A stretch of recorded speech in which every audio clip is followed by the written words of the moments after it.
Bali, meron tayo pupuntahan dito sa may norte. Short ride lang naman to. Bali, ang takbuhan natin is 3 hours and 10 minutes. Ayan. So, dala namin yung ADB. So, target natin makarating doon is 7:34 sa pupuntahan natin. So, meron tayong 127 kilometers papuntahan ng Tarlac. So, abangan nyo kung saan kami pupunta mga pa. Let's go!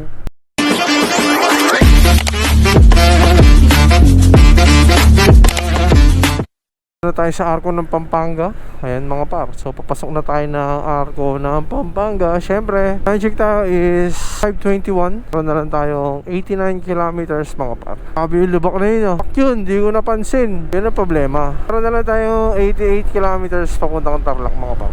Kumain muna tayo ng lugaw. So dito pa lang tayo sa may Pampanga mga par. Malapit sa Arco ng Pampanga. Ayan, grabe yung nangyari kanina. Akala ko ano nangyari, lumundag na lang kami. Okay, breakfast muna, lugaw mga pa.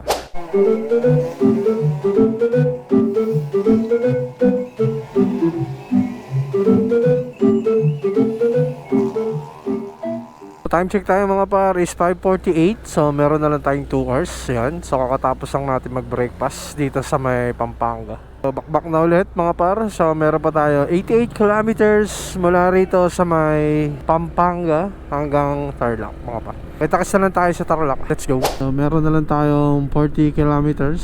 Bali darating tayo doon ng alas 8. Pero takbuhan natin is tamang banayad lang mga par. Ramdam mo yung simay ng hangin na malamig. Lamig ng hangin. So abangan nyo kung saan kami pupunta mga par. Let's go. Welcome to San Jose. Ayan, dito sa may Tarlac. Bayan ng San Jose mga par. Diba? Pita kami sa destination namin. So meron na lang tayong 15 kilometers mula din sa may Arco na San Jose. Kita na tayo sa taas mga par. Let's go. We love Moriones. Moriones na mga par. Check tayo is 7:40. Ayan. So meron na lang tayong 7 kilometers puntang location. So malalaman nyo na kung saan kami pupunta mga par. Dahil syempre tamang gala muna si Marvin Vlogs. So syempre di pa natin nakakabit ang ating pulley na SRF. So gagamitin natin yan papuntang Tacloban mga par. Let's go. Wow, mga par. So kakaliwa na tayo dito. So ito nga pala yung pupuntahan namin, Monasterio de Tarlac mga par. Alright, so napakaganda ng daan dito. So dito may nagawan ng palay dito. Magpapatuyo yan ng palay. Yan o. So ikakalat nila yan hanggang doon. Dito kasi lawak ng bilaran nila. Ayun o, kita mo naman yung palayan dito mga par. Napakaganda rito. Pupuntahan natin is Monasterio de Tarlac mga par. Lapit na rin naman tayo mga par dahil 5 kilometers na lang. Nasya namin, so malapit na kami. Alright. Dito pala may kita mo na may mga birhen na. Ayan, katulad yan. Ayan o, may mga placard na poster, tarpaulin. Ayan, napakaganda. Grabe. So yun o, doon kami pupunta. So tutur ko kayo sa loob mga par. Doon na lang tayo magkita. Let's go. Wow, finally mga par, nandito na tayo sa may Monasterio de Tarlac. O doon, pupunta tayo doon mamaya.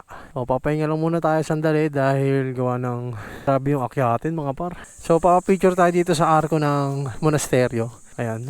So ayan si Sophia. Sophia, hi! Ayan, ito yung asawa ko mga par. Anong gundo-gundo yun? Ayan, so ang lamig dito. So bali 8 AM nakarating din tayo dito sa may Monasterio de Tarlac.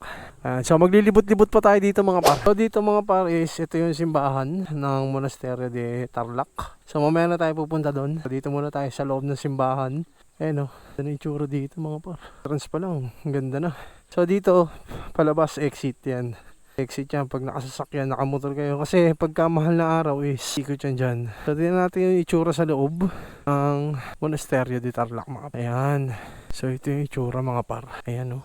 Napakaganda ng loob. Parang katulad sa may Tagaytay, sa may Pink Sister. Parang din dito sa may ng altar. Napakaganda rito, tahimik. Dadasal lang muna tayo mga par. Ayan o.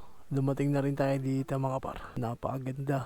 Tapos dito, ayun napakaganda ng kapaligiran. May kita mo talaga dito yung itsura pag nandito ka na sa tuktok mga par. Ayan, gusto dito. So magpapahinga na muna kami tas kakain. Mga par, bali, ayan, nalibot na natin dito sa loob ng Monasterio de Tarlac. Ayan o, Monasterio de Tarlac. So, ang ganda ng mga motor dun. Dito meron kayong pwedeng bilhan. Ayan, so Monasterio Cafe. Ayan o, mga par. Pwede kayong umorder dito ng kape, burger, pizza, shawarma. Ayan. So, mura lang naman dito mga par. So, pagkatapos yung maglibot, pwede kayong bumili rito. So, ayun lang, maglilibot-libot pa tayo dito mga par. Let's go!